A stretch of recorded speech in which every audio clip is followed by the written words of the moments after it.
Broadcasting the information the mainstream media won't touch. This is The Richie Allen Show in association with DavidIcke.com.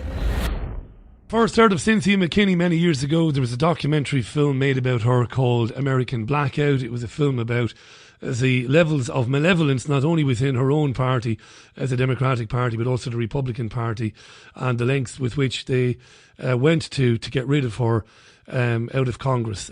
She was the first African-American woman ever to be elected to Congress from the state of Georgia. An incredible socialist, a wonderful humanitarian, and a woman who later on went on to be the Green Party nominee for the presidency of the United States. She's incredible. She's in Bangladesh at the moment, so I caught up with her earlier on today to chat with her, meaning, of course, that you unfortunately won't be able to put any questions to her, but I'm sure you'll enjoy listening to her. This is Cynthia McKinney chatting with me earlier today. Listen to this.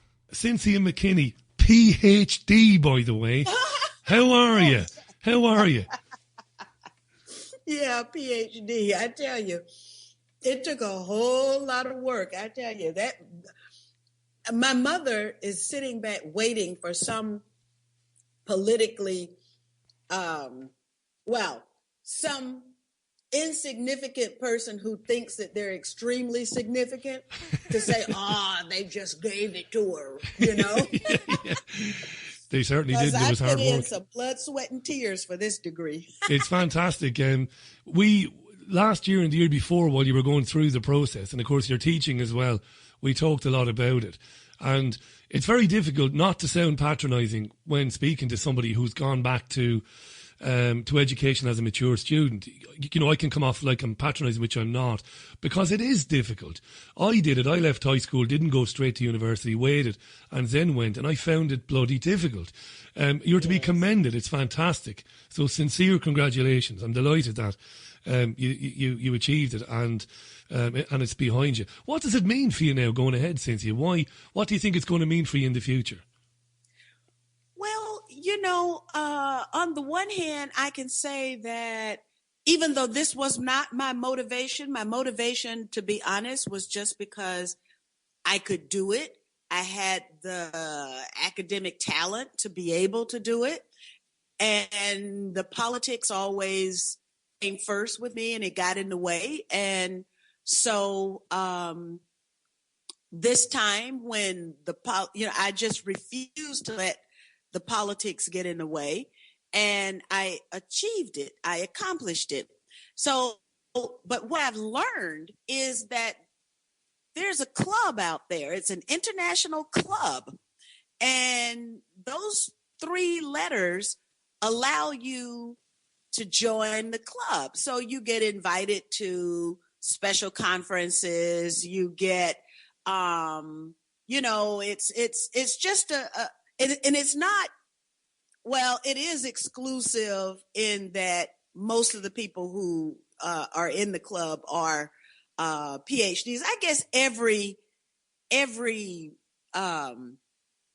profession has a club. Well, because I was in politics, I was never really involved in any kind of, I was elected, but I tried to maintain my independence. And oftentimes I think about it. I think about now, what does this mean for me politically? Well, if I ever were to go on Fox News or any of those things, they'd have to call me Dr. Cynthia. Oh, yeah. And insist on it. And insist on it, by the way. Yeah, that's right. That's right. It's wonderful, Cynthia. It really is. I should mention for the interest of our listeners, because of the type of programme that this is, Cynthia's dissertation was on the challenges faced by Hugo Chavez as he was asserting Venezuela's right to sovereignty.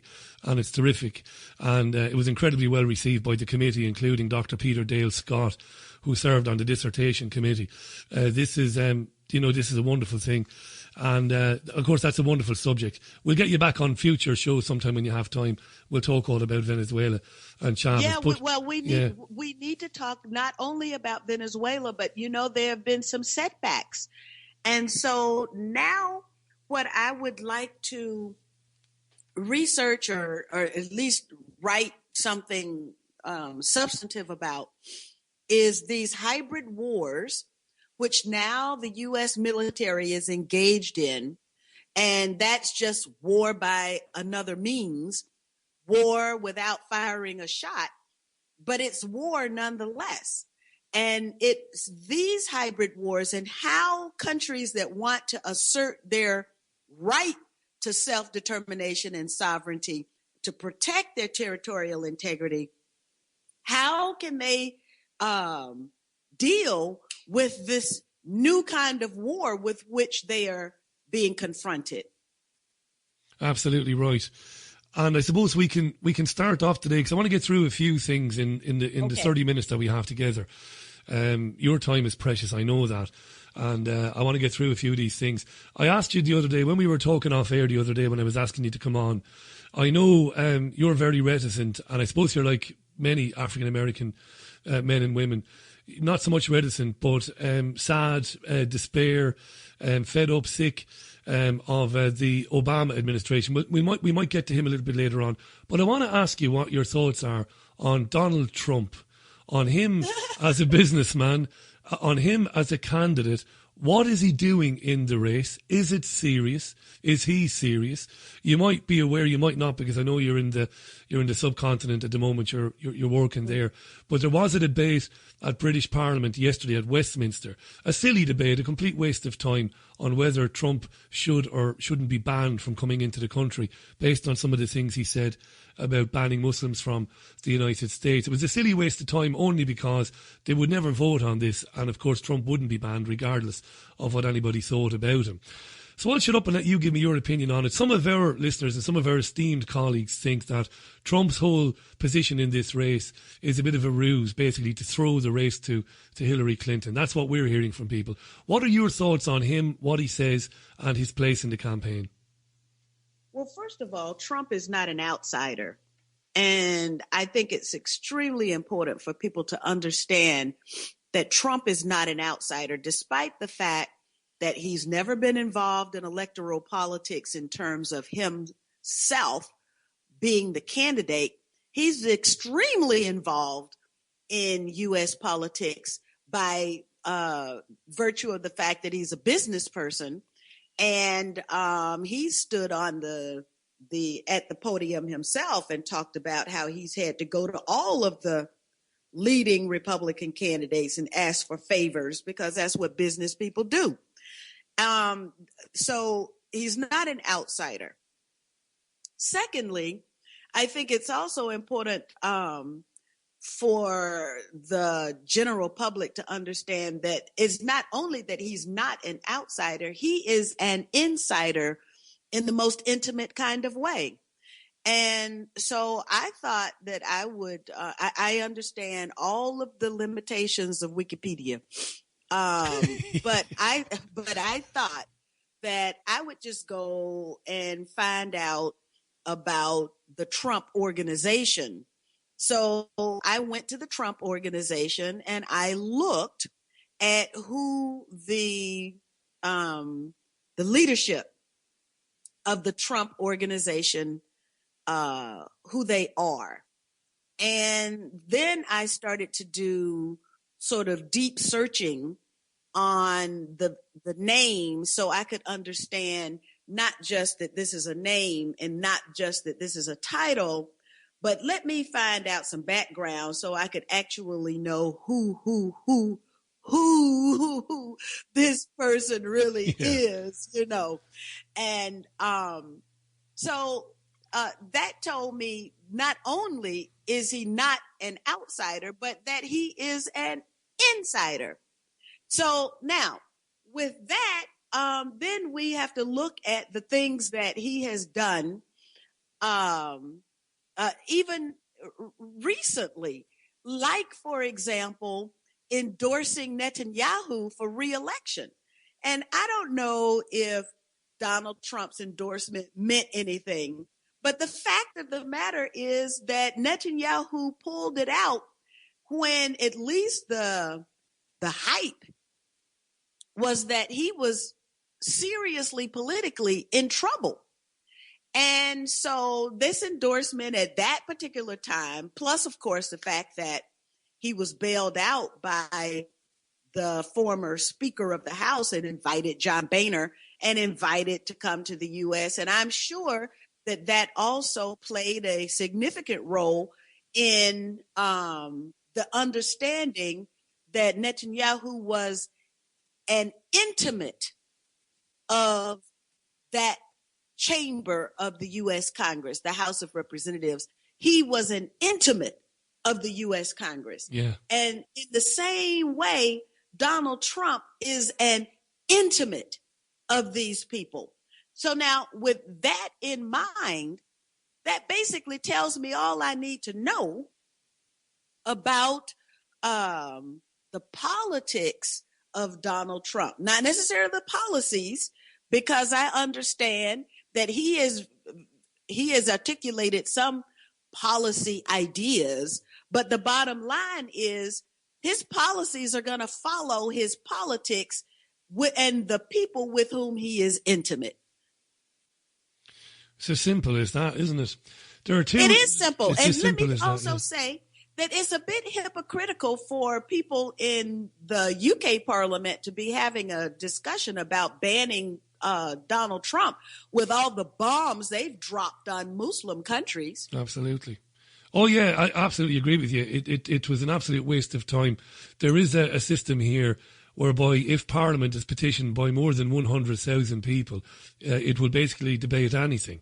A complete waste of time, Cynthia. You know, I profoundly disagree with a lot of what Trump allegedly stands for, but I'm of the Voltaire school, that I'll defend your right to say something, even if it's something I profoundly disagree with. Of course, we have to be careful when it comes to incitement to hatred or incitement to violence. That's a different story altogether. What about those who believe that it's a ruse, that this loud-mouthed, crazy-haired, magnetic personality, because he is, regardless of what you think about him, but that he's really only there to throw the Republican Party into complete disarray and hand the election to a woman who's declaring herself on a daily basis to be Israel's greatest ever friend, Hillary Clinton. What do you think of that?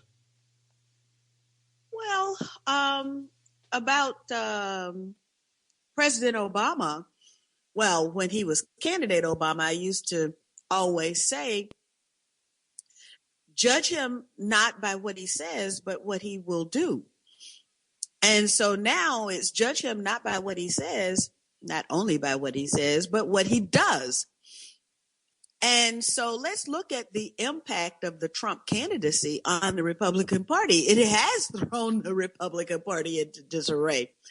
Now, what I suspect, though, is that he has saved the Republican Party from complete irrelevance. Right. because just imagine if you had the usual guys up there minus Trump on the Republican side, and you had Bernie and Hillary on and O'Malley on the Democrat side, and the field is not yet set in terms of who the alternative candidates are going to be for the smaller parties, particularly the Libertarian Party, which has the capacity to really wreak some havoc in this campaign season if they choose the right kind of candidate. Well, anyway, so without Trump, nobody would be paying attention, because it would be a foregone conclusion that Jeb Bush, the $100 million candidate, would be the Republican nominee. A foregone conclusion that Bill Clinton's wife, Hillary, and she just passed the threshold, I understand, of $100 million. Yeah, so that's right. The other $100 million candidate would be the nominees. It would be ho-hum, business as usual. But now, with Trump in the race, everybody's laughing and joking, and everybody is up in arms about things that don't matter. Yeah, that don't matter. And you know what? Every time you and I talk, I always think about your time in politics, the terms you served in Georgia, and we've spoken in the past about it. what always gets missed, not by you and by people like you, but is this whole reality that there are, 250, 280, 300 million Americans, and they're being asked to choose again between unbelievably wealthy, mostly white men and women to lead their country for the next 4 years. And it's the same here. The Cameron cabinet, the David Cameron Conservative Party cabinet currently in government here in Britain, the front bench, all the ministers, 96% of them multi-millionaires, Cynthia. Never gets discussed. Nobody thinks about it. It's never spoken about. How could it be representative democracy? I'm not a rich man. I'm far from it. We break even just about every month. These people couldn't possibly represent me or the vast majority of the 60 million people in Britain. We never talk about this. It's just that it's taken as fact, isn't it? And the thing about it is that the policies that are being pursued, I can't speak for the UK government, but I can certainly speak for the US government, bear no relationship whatsoever to the interests of the people of the US. No, and we're talking now today, you and I. I'm in a so-called first world country. You're in a country that has been described as a third world country. And one of the world's most famous anti-poverty charities, Oxfam, announced yesterday that 62 individuals hold as much wealth and property as the poorest half of the world's population. And that was announced yesterday. It used to be 350 individuals 5 years ago. Now 62 individuals own as much wealth as half the world combined, Cynthia. It is an outrage. It's Alice in Wonderland type stuff. You think, I will eventually wake up from this and it won't be going on. I must be dreaming, you know. Well, I don't know. I mean, you know, I don't know what it takes to make the people wake up, quite frankly, because I have been trying to sound the alarm for the last 25 years. And, you know, Thomas Piketty did the study of capitalism, and he basically showed that income inequality is the byproduct, and over time it only gets worse. Well, now what we've got is not just capitalism, but we've got a variant of capitalism, this neoliberalism, which is capitalism on steroids. And so any income inequality is now on steroids. So you get a result like this, where 62 individuals own as much, I'm looking at it now, as the poorest half of the world, 0.6 billion people. I mean, it's just totally unacceptable. And those of us, let's just put it this way. It used to be that the number, you know, I teach my students to look at a policy and then say, analyze who are the winners and who are the losers. And it used to be that you could say, okay, there were 1 billion winners and there were 5 billion losers. Now that billion winners has become what? 60? It's become 100 people? 100 people, yeah. And then it's going to get even smaller and smaller. You would think at some point that the 5 billion people would resist.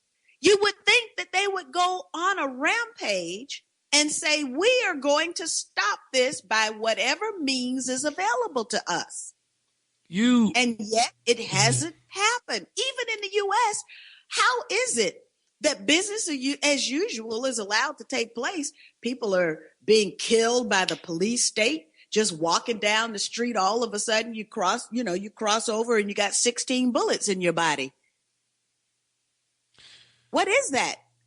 Your name comes up all the time when I talk with David Icke, or when I talk with my friends and colleagues about making this program. You know how much we love you. I love you. I've always loved you since I saw American Blackout, that documentary about what what politics did to you. And you're just an outstanding completely decent, honest human being, a genuine socialist. You probably might not want to be described as such, but I think you are. You are an amazing woman. And you're talking about this now, and you talk about America. In the state of California, because of various reasons that we might not get into here, record levels of drought, all sorts of problems. And while all of this is going on, California continues to sell 600 gallons of water per dollar to companies like Nestle. And you talked about rampages, Cynthia. I sometimes finish these programs. I do 4 of them a week. I do a podcast and I do a television show. I sometimes finish them going, I'm going to go outside one of these days, Cynthia. I'm going to finish the program. I'm going to go outside one of these days. And there won't be cars burning in the street. There won't be shops being looted. But there will be a massive procession of people walking together towards the capital city to say, we've had enough of this. I mean, that California situation right there. Water is it's like gold in California. Prices are going up and selling it to Nestle for 600 gallons a dollar. Come on. Yeah, it's totally ridiculous. And Nestle is a criminal outfit that really ought to be I disagree with the death penalty for individuals. But hey, if a corporation is a person, then why not have the death penalty for a corporation? Take away their corporate charter, yeah. And certainly, that's right. And certainly Nestle qualifies as a criminal outfit. I just posted on my Facebook page, I guess it was yesterday, that Nestle and Pepsi have been fined by the country of Brazil, the state of Brazil, because they are slipping genetically modified food into the country, onto the shelves for people to buy without labeling. And Brazil has a GMO label law. So they're violating the law. And, they'll get what? I think it was a $225,000 fine, which is nothing for a company like that. And then just recently, I posted something about Nestle again on my Facebook page about child labor, child slavery. So here you've got this one company that's stealing water, stealing the youth from children, and stealing our health through the use of genetically modified food products and the failure to let us know, to inform us where the law requires that, and they just get away with nothing. Can I ask you a question on that? Why do you think the Brazilian government has given them a paltry fine of $225,000? Because they've probably earned that in about 3 minutes of this conversation you and I've been having. Right. So why fine them that? Why didn't the Brazilian government basically kick them out of the country? Well, they should have. They should have. And especially now, because if you look at what, and this is what I was talking to you earlier about ways in which countries that are trying to exercise their self-determination can fight back against these hybrid wars and economic sanctions, corporate invasion, cultural invasion. These are all variants on this hybrid war thing that I want to pursue a little bit more. And if you look at what's happening to Dilma right now with the impeachment proceedings that are, going on and everything, this is a part of that fight back. So you get the law and then you get destabilization that emanates from the U.S. It's a part of U.S. policy. And the sad fact of the matter is that people of the UK get nothing for being in the hip pocket of the U.S. But there are winners inside the UK who get a lot by being in the hip pocket of the U.S. The winner circle is extremely small in both the UK and the U.S. It's up to the rest of us to widen that circle so that we all can be winners. It involves a bit of sacrifice and it involves a bit of vision and a bit of behavioral change. But if we do it, then the reward belongs to all of us. Absolutely right. I want to talk about something. That's brilliant, Cynthia. And look, ultimately, I've said to people, sometimes on this programme, listeners will send us an email and they will say, Richie, your guests are wonderful people, but we keep talking about the problems and you don't pursue the solutions too often. But Cynthia, we know the solution. In David Icke's recent book, his most recent book, Phantom Self, he talks about the solution. It needs absolute non-compliance with the system, non-violent civil disobedience. It really needs that. Get away from the television, get away from your petty squabbles over, over things that are not significant, and stand together against what is an absolute tyranny. And something David has said before, and you've said it to me before over the years, as the agenda of the system rolls on, it becomes more apparent because of the very nature of it. It becomes more open and it's easier for people to see what it is they're doing. I spoke to you earlier on about, before we came on air, about the, thousands of senior citizens dying in Britain in fuel poverty because they can't afford to pay the big six energy companies, and the British government's complicity in that because they just don't care because the evil behind the public face of the politicians, which a lot of people can't see, wants to get rid of people, wants to get rid of senior citizens because they don't contribute into the system anymore, wants to get rid of people, wants to get rid of the poor.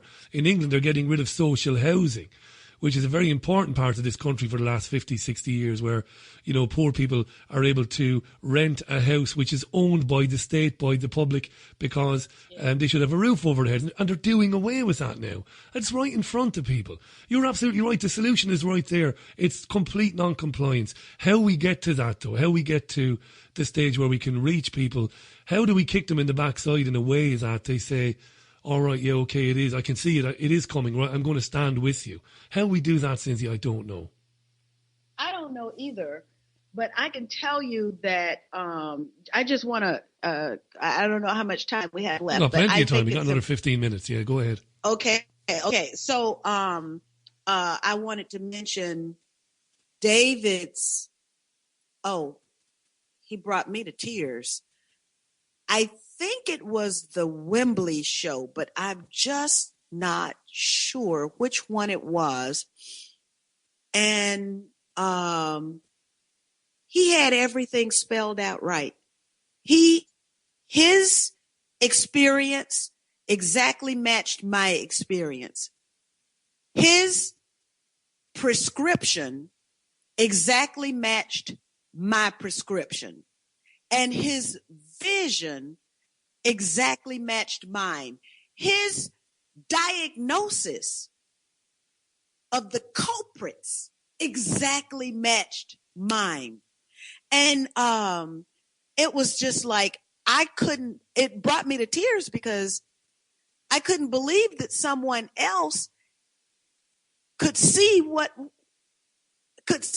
through the mirage of what is, I guess I should call it a matrix, because some people are buried deeply inside the matrix, and some of us took the red pill and we see the world as it is.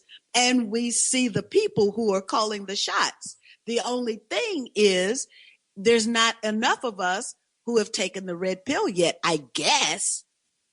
I don't know and guess what? My PhD is in leadership and change. So how do we take our leadership to the next level? I have an idea. I have an idea. I can jump in there. And okay. My idea is, and this isn't to blow smoke up your behind at all, but friends of mine who help me with this program and, behind the scenes are always giving me advice. People who've worked in mainstream media for years, they're always saying that people like Cynthia McKinney, people like Michael Meacher, rest in peace, who passed away late last year, these are vital people because they've been, you're a two-term congresswoman. You stood for President of the United States for the Green Party. You have seen the system. You stared into the abyss. You were right there looking at it. So you're vital. You're a bridge, I think, Cynthia, between the sceptical people who think, well, this stuff is a bit too conspiratorial. It's not. It can't be. It can't be as bad as this. Now, you and I know it is. You're a bridge to those people because you're credible. You know, you've got credibility.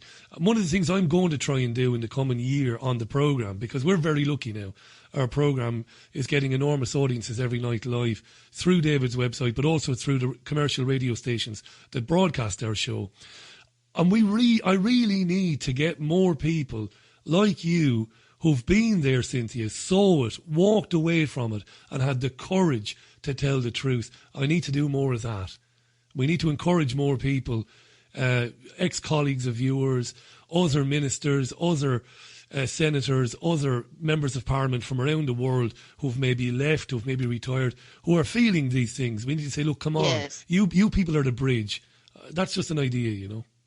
Well, you know, the other thing is that, you know, for some of us who are ex, we also are young enough to still be in the game. And so I think there's nothing that gives you the broadest kind of perspective for moving forward than having been there, understood what you were up against, understood all of the forces and the interests that were in play at the time that had to contend with your kind of deviant leadership, which is what I represented, was a kind of deviant leadership. And, you know, on the scale, I was an outlier because I didn't buy the lies. I didn't, but my perspective allowed me to see through what was happening and to see exactly the extent of how controlled our policy choices really are, such that we don't have any policy at all.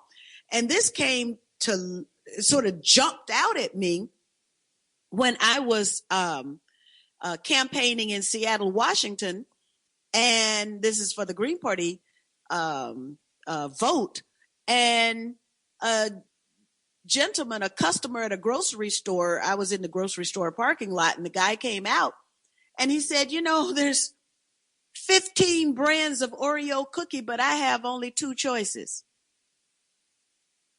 Now just think about it. Yeah. Just think about it. And so that means that your political behavior is so controlled, because if you choose Tweedledee or Tweedledum, then they absolutely can predict that there is not going to be any kind of definite change for you. Now, suppose we take our knowledge, our collective knowledge, and then say, okay, we're going to go back into the system, but we're going to play it our way. And I think it's at least, even if, you know, in terms of sort of the academic approach, it's at least worth a try to see the extent to which outsiders who go inside a system but maintain their relationship with the outside that got them there, how that mindset, how that point of view can change the system. Is it possible? I don't know, but I think it's worth a try. We're seeing it at the moment with Jeremy Corbyn, who's leading the Labour Party. Yes, that's right. Yeah. That's right. You know all about Jeremy and his beliefs, but I'm so pessimistic, Cynthia, because the system is so utterly evil and filthy and poisoned that even though 500,000 people in Britain who follow or support the Labour Party voted for Jeremy because they're sick of wars that end up killing people in third world countries who have never raised a finger in anger against anybody else, wars that condemn people to misery and force people to leave their homes, austerity and all of that. That's why Jeremy was voted in. But yet the Parliamentary Labour Party at Westminster in London, the Blairites and the crony capitalists and these disgusting people, you know, undermine Corbyn, of course, along with the media who miss no opportunity to denigrate Corbyn, you know. But the people saw through it. And so this is to the credit of the people there who saw through, and they threw everything at him that they threw at me. But for some reason, people who, when they were throwing it at me, the people didn't get it. But people, maybe my time was just too soon. But now we've had about 10 or 15 years of well, actually 8 years since I've been out of the Congress, of being able to see what believing in the other side will bring to you. So, for example, we saw victory with Syriza in Greece. Now, of course, they took policies that I think they shouldn't have taken, but they were by themselves, and they were new, but they're not by themselves any longer, because now you've got Podemos in Spain, and you've got the other party, which I don't know the name of, in Portugal. And so you're starting to see people's political behavior change. Now, of course, your electoral system is different, which has allowed that to take place. Our electoral system in the U.S. is a little bit more difficult, but because we're having elections, and they're calling them mandates when 30% of the people vote. 30%, so that's right. Yeah. 70% of the people are not voting. It's amazing, and they call it a good day if you can get 40% of the people to vote. So what the change that we have to do in the U.S. is that we've got to get more people participating. And, I just will put out an appeal. I have become involved with 2 organizations in the U.S. The one is recruiting candidates, alternative candidates who are not business as usual kind of people. And the other one is to get the large chunk of those people who do not participate in, who are not even registered to vote, to get them registered. If we can get them registered, and then they have a reason, which means a candidate who reflects their interests, they will vote. It's just that politics is so far removed from the needs and the interests of average, ordinary folks in the U.S. that people are not voting any longer. No, you're absolutely right on that, yeah. So let me make my appeal. If there is anyone out there in the audience who is willing to make a donation to either or both of these organizations so we can do the work that we need to do, please let them reach out to me or whatever. They can, find me through you. Is there a website, Cynthia, that we can tweet? Is there an online site where people can find out more about it? Well, right now I've just posted. There's one organization called 1 Million Conscious Black Voters, and they do have a website with a platform. The other one is a Black political convention. It's out of St. Louis, but I don't know if they have a website. Let me work on that. Yeah, and anyway, we're recording this, so later on, before the broadcast, I can find out all that information and give it out there anyway. Okay. A couple of things I do want to mention before we part company for today. One of the things you mentioned Podemos there in Spain, and I lived in Spain for a number of years, as you know. I'd be reluctant to endorse them only because of what the Syriza party and Alexis Tsipras has done to Greece, and the lies that were told to the Greek people about them being an anti-austerity party. I worry about these groups, these anti-austerity parties who form and come together all of a sudden, because as we've seen in Greece, it's been a disaster for the Greek people. But that's another argument for another day. I do understand that, yeah. But I do want to ask you about something. You're in a club that's not so exclusive now, Dr. McKinney. It used to be exclusive. It's not so exclusive now. But you're in a club, and it has a new member, and that's the club of people who are not welcome in Israel. And the new member this week is the Swedish Foreign Minister, who is Margot Wallström, who quite rightly, quite absolutely right and properly, has asked for an inquiry into the 155 Palestinians shot by the IDF in recent months because of supposed unrest there. Pretty reasonable request by the foreign minister of a European Union country. we'd like to find out a bit more about this. We don't like to hear about people being shot dead. Straight away, she's banned, and her remarks are called outrageous by, let's be honest about it, the genuine lunatic Benjamin Netanyahu. So you have a new member of your club, Dr. McKinney. Well, I had seen some of that, and, let them continue. Let them continue, because now that foreign minister will learn exactly the extent to which they have control over her ability to operate, her ability to enunciate, her ability to even speak out loud, let alone think. And so this is good. Just let them do what they do, and let more and more people learn the extent to which they are being controlled for interests that are not their own. Got to mention, folks, by the way, Cynthia was on the programme last year for an hour, and it was about her experiences when she was first elected to Congress, representing, of course, the great state of Georgia. And from the moment she was introduced to her new office, before Cynthia had even sat down in her chair, AIPAC, the Israeli lobby, were all over her, as well as other corporate lobbies. And it's an amazing conversation.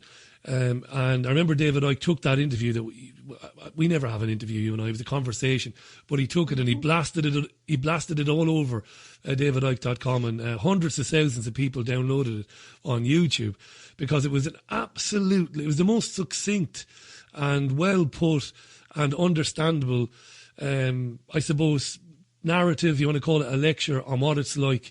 And of course she's experiencing that now. And look, Israel is a terrorist state. It's an apartheid state. We know that. It's enabled to do what it does by absolute corrupt governments in the West, including your government in the United States. Yes. And our government here. We spend too much time talking about them and little time doing anything about it. But the boycott, the boycott, divestment and sanctions movement is terrific. Don't buy products made in Israel. Just don't. That's one of the ways to stand up to them. But I want to ask you one final question now. This is typical. I've always got one final, and then there's another one and another one. But this will be a final question, I promise you. Now, I'm not trying to Shanghai you here, because I know you're in the subcontinent. Time zones are different. You might not be aware of this, so you don't have to speak about this at all. But there's Twitter and some aspects of social media are full of conversation today about the fact that the Oscar nominations were announced this week, and yet again there's not a single black actor nominated for anything. And there's a really thought-provoking article, which you might not have seen, in the Daily Beast, written by Stereo Williams. It's a terrific article, actually. And he talks about the fact that, a couple of years ago, 12 Years a Slave did well, but generally the trend is that black actors just don't get nominated. And like I said, outrage has been expressed on Twitter. His article is brilliant, it really is. And he talks, he goes back as far as Queen Latifah, Sophie Okonedo, Eddie Murphy, Octavia Spencer. He goes on and on. And he talks about the Academy, the average person working on the Academy their average age is 63, and they're white and they're conservative. But he says it's basically, an example of the endemic institutional racism in the United States. And as I said, it's a terrifically well written article. Do you have any comment on that? Is he right? Is it absolutely shocking that films in recent years like Selma, which was about Martin Luther King, which had a terrific performance in it by David Oyelowo, I hope I pronounced that right. Other films just completely ignored. In fact, the only black presence on the Oscars stage will be Chris Rock, the comedian who's presenting it, and I think The Weeknd is presenting an award. But other than that, there won't be any brown-skinned people, as Stereo Williams says. What do you think? Well, I don't think anything, because quite frankly, Hollywood is irrelevant to anything that's important that's happening in the world. And so if those Hollywood people, I would just employ the BDS strategy of resistance. If they want to, occupy that field by themselves, fine. Yeah. Just all the black actors and the Latinos and everybody else and the whites who want to be with everybody else in a community of everybody else, withdraw. Don't turn up, Cynthia. Simple as. That's right. Yeah, just withdraw. Don't participate with William Morris. Don't participate with Creative Artists Agency. Go to another agency where you can be yourself, do your thing with your own thing. It's sort of like when Michael Jordan wanted to own a basketball team and he was rejected. Now, here's one of the greatest basketball players of all time, has made enough money. So money isn't the object, isn't the issue. Something else is the issue that caused him to be rejected.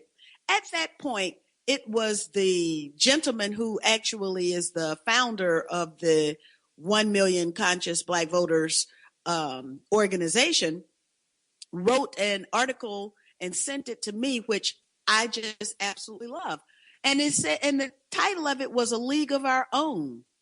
Why don't we just form a league? Why didn't Michael Jordan then just take all of the basketball players of color and put them in a league where other people could be owners? And so you didn't have this little small clique of people, the cabal, for entertainment. You didn't have them as the only ownership class. Pretty soon they would wither because the rest of the world would be going to see the team that Michael Jordan put together, the team that, all the rest of them put together. So I think that as long as we operate on this plantation mentality, you're nothing but slaves, no matter how well paid you might be. Brilliant way to end it. Absolute truce. Boycott, folks. Where you see tyranny, where you see bias, where you see racism, prejudice, just boycott it. Don't buy from those companies. And many times, as Cynthia McKinney said it, and many times as John Perkins, who's been on this programme several times, said it, and David Icke and others. Dr. Cynthia McKinney can be followed on Facebook at Cynthia McKinney PhD. Just look for her on there. Follow her. She's prolific on social media with a massive following, even though she's incredibly busy teaching at the moment. Cynthia, it's marvellous. I love having you on. It's terrific. It gives me an incredible boost of energy talking to you and hearing from you. And I can't wait to catch up with you again later in the year when you have the time. Thank you very much. Thank you. Bye-bye. The outstanding Cynthia McKinney talking exclusively this week to the Richie Allen Show in association with DavidIcke.com.